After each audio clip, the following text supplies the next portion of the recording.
So the news just broke that the Supreme Court has upheld the TikTok ban, which makes sense. Does this mean that TikTok is going to be banned?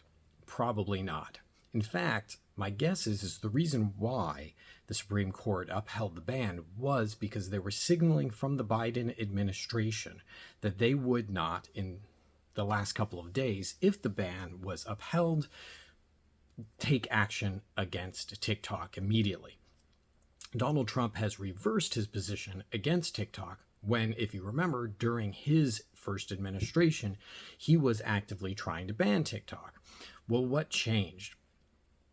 There is a conservative mega donor, Jeff Yaz, who is close to Donald Trump, who owns or has a lot of investment in TikTok, specifically in ByteDance. Now, this would probably explain why there hasn't been a big push by Donald Trump and conservatives in his circle to get TikTok to divest from ByteDance, which is this Chinese-controlled company.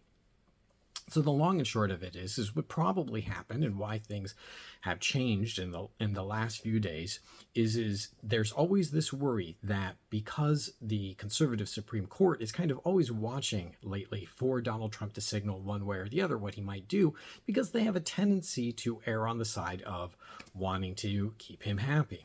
So Donald Trump has been signaling that he was going to fight this tooth and nail, which gives reason for the Supreme Court to kind of panic and say, well, if we uphold this ban, then we have this problem with Donald Trump trying to fight us, so on and so forth. We don't want to be on his bad side, right? He's having personal phone calls with at least one member of the court recently.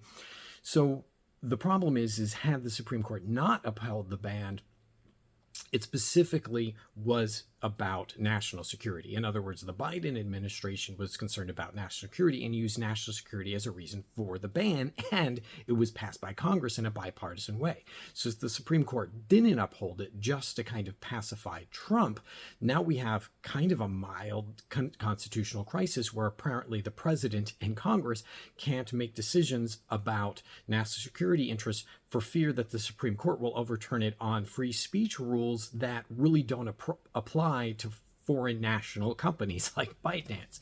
So what the Biden administration did, I think, to kind of take the pressure off the Supreme Court is they said, okay, we're not going to uphold the ban if you do, like, we're not going to enforce the ban if you do uphold it. And so now the Trump administration will be able to just kind of ignore it, let the conservative mega donors involved continue to make their money off of ByteDance, and there'll probably be no change.